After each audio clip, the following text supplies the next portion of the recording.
Welcome to the Writing on My Mind podcast. I'm your host, Dr. Emmanuela Stanislaus, author, career strategist, scholar, and diversity consultant. I'm on a mission to create community for women of color graduate students to complete their graduate degrees with confidence. On this podcast, we discuss all things related to the graduate school journey, including the ups and downs of pursuing a graduate degree. I also share personal stories and bring some friends along for revealing conversations about their graduate school journey and provide inspiration for others to level up as grad students. Hello, everyone. Dr. Emmanuela Stanislaus here, your host, and welcome to season 4. I am so excited to be back. I am back with new episodes to help graduate students and specifically women of color graduate students. So welcome, welcome, welcome. This season, we have even more amazing and enlightening conversations with guests that were inspired by your feedback in the listener survey. So thank you again to those of you who were able to send and submit your thoughts. I looked at all of them and appreciate all of your thoughts and suggestions for topics that will definitely help support you as graduate students. Right now, it is March 25th that I am recording this episode, and it is still Women's History Month. So even when this comes out, it'll be the end of the month, right? And so I thought that it would be great to end off the month by talking about how to stay in touch with mentors or femtors. And for those who are not familiar with the term femtors, it's really a term that is growing in popularity and is related to female mentorship and is the mentoring of women by women to help further career and professional and personal development for their femtee, which I don't know if that's an actual word or if I'm making that up, but it's a more inclusive term. So you'll hear me use both terms, mentor and femtor, and just wanted to make sure that we were all on the same playing field when we talk about that piece. So I will be spending this solo episode talking about the role of mentors and femtors and why it's important to stay in touch, ways to stay in touch, and how to be a good mentor or femtor to others. So keep listening to hear my thoughts on all of those topics. But before I jump into that topic, I wanted to share that next week is Graduate Student Appreciation Week, and I don't want you to miss out on some of the good and special offers that I have for you as grad students to show my appreciation. So if you are not already on my email list, please be sure to add yourself to that in the link that I will have in the show notes for you. So definitely add yourself so that you can be a part of these special offers that I'm only giving to those who are part of my email list. So you won't see these anywhere else. So wanted to make sure that I shared that before I dived into this topic. So let's go ahead and talk about first the role of mentors and femtors. So I want to be clear that this is a conversation that is not centered from a deficit thinking or deficit model. I have seen it both in higher education and the corporate standpoint where mentorship is used as a way to solve the lack of diversity in leadership, right? And as a consultant, when I see this, this tells me that, the organization is viewing underserved, minoritized populations as if there are things that are lacking within them, right? Or a gap in their ability, and they're trying to use mentorship as a way to solve for this. And I don't believe that these are great tactics. I believe that mentorship should be approached as a mutual beneficial relationship.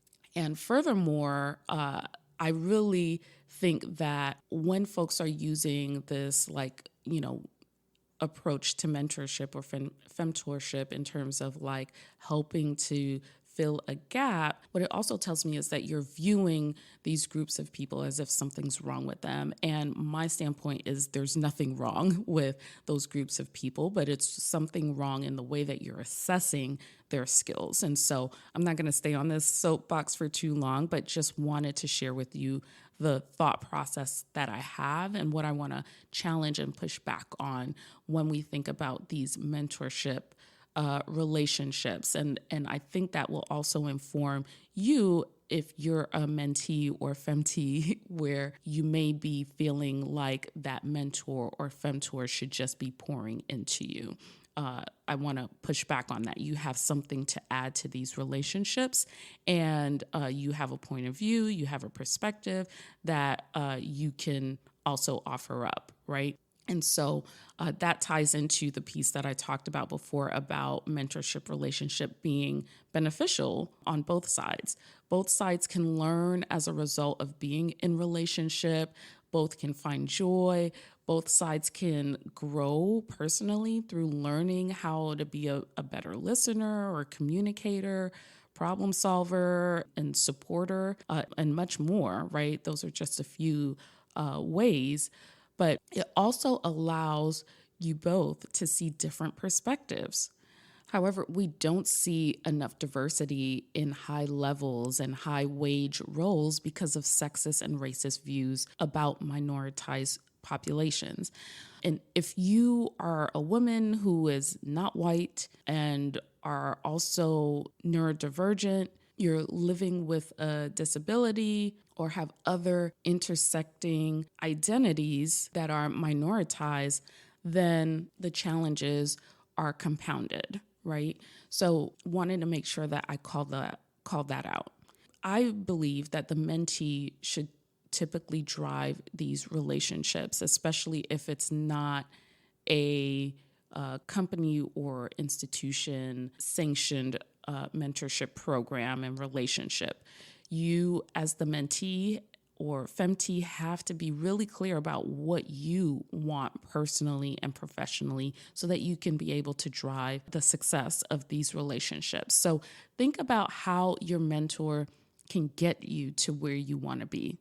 And you may be thinking, who can take on the role of a mentor or femtor? And a lot of times they can be previous managers, like folks that you have reported to in the past, or maybe someone you admire who's in a role that you aspire to be in one day, or someone whose leadership approach you admire, or maybe a faculty member or advisor.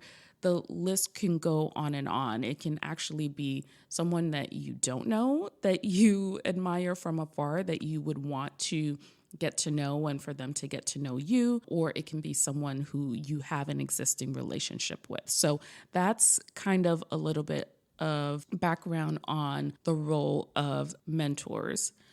Now, I want to shift a little bit into why it's important to stay in touch. So staying in touch is important in order to steer the relationship. Staying in touch is a strategy that can help you to let your mentor or femtor know how you want to be supported so that they can help you, right? So that is like the biggest piece to these relationships.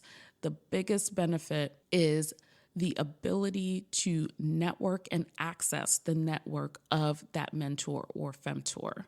One of the things that I share in my ebook, Taking Charge, a career guide for graduate students, is the fact that about 60% of opportunities, whether it's jobs or opportunities to be in front of others so that you can expand your network and exposure, are never posted and are considered part of the hidden market. And what typically happens with these hidden markets is that these opportunities are passed around or recommended based on who people know. So your main purpose through these mentorship relationships or networking relationships is to get to know the mentor, Be better known by the mentor, share your goals and desires, and tap into their network to realize the goals and desires that you have for yourself. In the ebook, I have worksheets to help you strategize mapping out your goals to your network. So I totally recommend that you get a copy if you haven't already done so, and I'll put a link in the show notes for you as well if you want to dig into this even further. But, definitely wanted to share the importance of staying in touch and what that can do for you. So let's jump into ways that you can stay in touch with your mentor / femtor, or even, members who are part of your personal board of directors, which I've talked about before.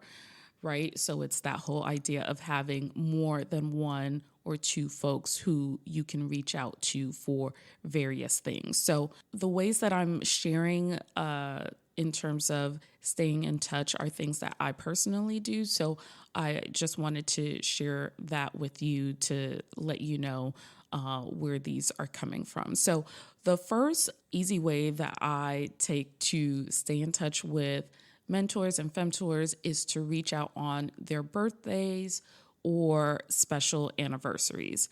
If you don't know their birthdays, this is why I love recommending the use of LinkedIn. With LinkedIn, folks can have their birthdays listed on their profile. So if you don't already know when your femtor or mentor's birthdays are, that is a great strategy to use. Or you can just ask them when it's not around their birthdays, so that, they're not getting any hints into other things, right? So find out their birthdays. Also make sure that they celebrate their birthdays. Add it to your calendar so that you can send a special note and ask them how they're doing during that outreach as well. During that time, you're not asking for anything, but you're just simply recognizing them and the special occasion that they might have, right? Like maybe that they transitioned to a new company a year ago. And so you can, just send them a note. Congratulations on reaching a year. Hope it's going well. Would love to, connect in the future, right? So that's a little example of how you can approach the special occasions piece. So what I do is I have their birthdays listed on my personal calendar on my phone, and then I send them a text or an email to let them know that I was thinking about them, which they really appreciate. So that's the first tip, to reach out to them on their birthdays or special anniversaries. The second way that you can keep in touch, through the way that I go about it with my mentors and femtors, is to reach out when something significant has happened in their world. So maybe they've been promoted, or they were featured in an article, or they received an award, or was a guest on a podcast. You can pick anything that they might have had that you are aware of. And when you see this happening, whether it's an article, read it, right? Or if it's they were featured on a podcast, listen to the episode and pick something that stood out to you. And that way you can infuse that into the outreach that you do to them. So within that, it's letting them know maybe how much it meant to you, whatever they said, or how you were inspired by what they did or said. And then that way it makes it more personable. And I know I recently did this a couple of weeks ago. I found out that one of my mentors was featured in a podcast, and I immediately sent her a congratulatory note and kind of telling her the ideas that she shared that kind of inspired me. So I would totally recommend doing that, right? Recognizing their accomplishments. The third way that I keep in contact is reaching out when something significant happens in my world. So like I shared, part of the mentorship, femtorship relationship is sharing things about yourself, or sharing insight into the goals that you have for yourself. And so this is a way that you can do this, and I love doing this. I actually have what I refer to as an influencer email, which includes the folks that I consider mentors. And through this email list, what I do is maybe twice a year, I send out an update on things that I've been working on that I'm super excited to share with them.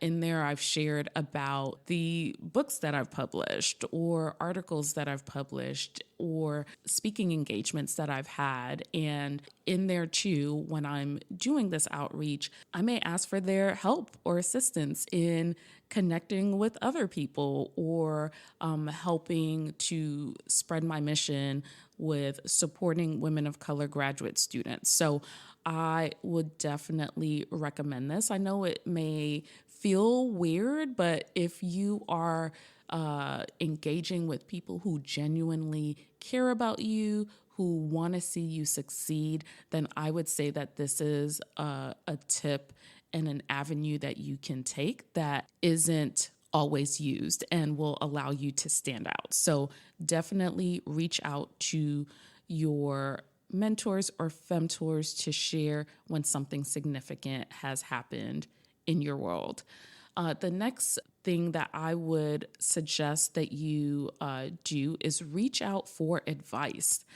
Are you confused about a big decision that you need to make in your life? Or maybe you are having some challenges at work or professionally.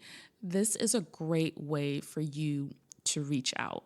And by you reaching out for advice and asking for that advice, your mentor will feel appreciated and have a way to focus their support for you. A lot of times I believe that mentors and femtors alike may not know how to help you, right? And so through this advice sharing and that sort of thing, you will be able to give them guidance so that they can feel useful and feel like they are using their experience and strengths to help you. And then the last piece of advice that I have in terms of staying in touch with your mentor or femtor is by reaching out for help. This is kind of related to one of the other bullets that I talked about where I shared about sharing something significant that has happened in your world. And so reaching out for help, I see it kind of differently from advice. When I think of reaching out for help, it's really about assistance with spreading the word, or maybe I want a different and new opportunity or an introduction to someone within their network. That is what I mean by help, like helping me to accomplish the specific goal that I have, which doesn't need them to give me advice. It requires their action on their end. So definitely use that as a way of keeping in touch and getting closer to the goals that you have for yourself. So definitely reach out for help. Now, as a recap, the ways that I shared was to reach out to them on their birthday or special occasion, reaching out when something significant has happened in their world, reaching out when something significant has happened in your world, reaching out for advice, and then finally reaching out for help. So those are 5 ways to keep in touch. Would love to hear if you have other ways that you keep in touch with mentors and femtors. And as you can see, like these were a variety of times where you're not asking for anything, which is great in terms of relationship building. A lot of times it should be where you're not asking for anything. And then there are other times where you are asking for things. So this is my advice, and these are ways that I have been able to stay in touch. And then I would even add in there's another way that I have done as well, which is offering up something. Like perhaps I learned a new skill and I think that they would benefit from it because of things that they've shared with me. That would be something that I would offer up. Or I actually ask them that a lot of times when they have given me advice or have helped me out in some kind of way, I've always offered, is there any way that I can help you? And they really appreciate that in return because like I shared before, in other podcast episodes or other things that I've written, a mentorship relationship should not be take, take, take. You should be giving in addition to receiving. So that's that on that. Another thing that I wanted to share too, in my ebook, I really expound on this topic and include 15 prompts and scripts that you can use with mentors and femtors as well as others in your network. So that is another benefit of getting a copy. And like I said, I'll put a link in the show notes for you to access. Now, I want to shift a little bit into how to be a mentor, right? Because I was talking and really focusing on the mentee, the femtee, right? And now I want you, even though you might feel like a mentee femtee, and this is the case for me too, there are times where I am a mentee and femtee to my mentors and femtors, but I'm also a mentor, femtor to others, right? And you may end up finding yourself in a place where you have a desire to mentor others, or you may feel like others are coming to you for guidance, or that you are in a position to provide guidance given your leadership skills or your roles, or where you find yourself in life where others are looking up to you. One thing to know is that you may not feel like you are where you want to be, but there are others who see that you are 5 or 10 steps ahead of where they are, or you're currently in a place where they aspire to be. So I want you to kind of shift your thought process and note that you yourself can also guide others. So in order to be a good mentor and femtor, I want you to be open to the possibility. You have something to offer, and I will argue that you have something to gain as well. So be open to the possibility of being a mentor or femtor to someone else. The other thing that I would say is actually try to get to know your mentee or femtee. As I shared before, the most valuable aspect of mentorship is allowing your mentee to tap into your network. Getting to know them well will help you to forge introductions and provide referrals. So find out what it is that they want to do in life. What are their future goals? What do they enjoy? And try to see how you can assist with that. Don't just let that information stop with you. Like, actually take actions to help your femtee. The next thing that I would share is to clarify expectations. Ask the mentee how they would like you to help them. And they may not know. And so your role may be to help to try and pull that out for them, make them feel safe and secure in what they're sharing with you. They could be in a space where they've been burnt by previous mentors or femtors. And so you want to be patient and want to structure your questions in a way that allows them to share. Know yourself in addition to that as well. Know the strengths that you bring to this relationship, and make sure that you're not overextending yourself or have false hopes in terms of what you can do for that mentee.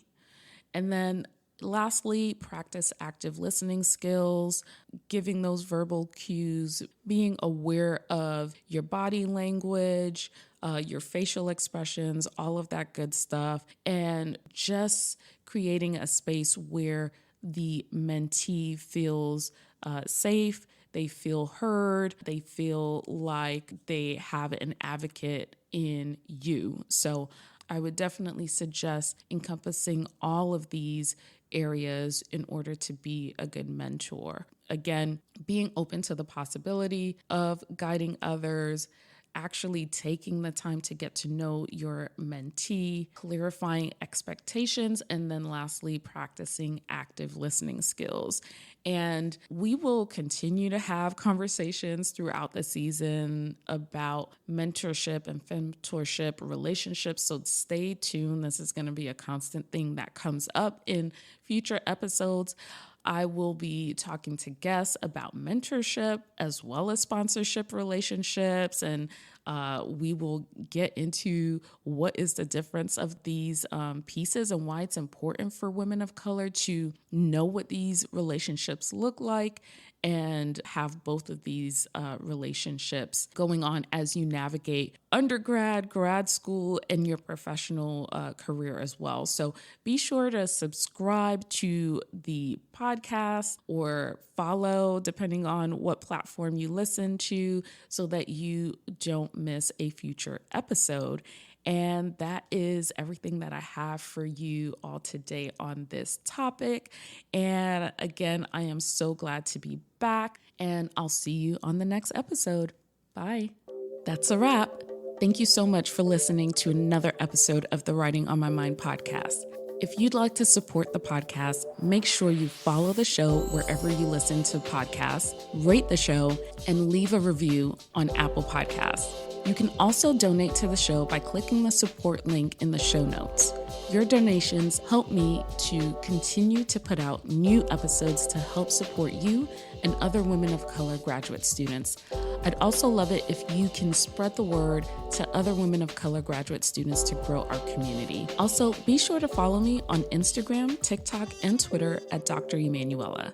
See you on the next episode.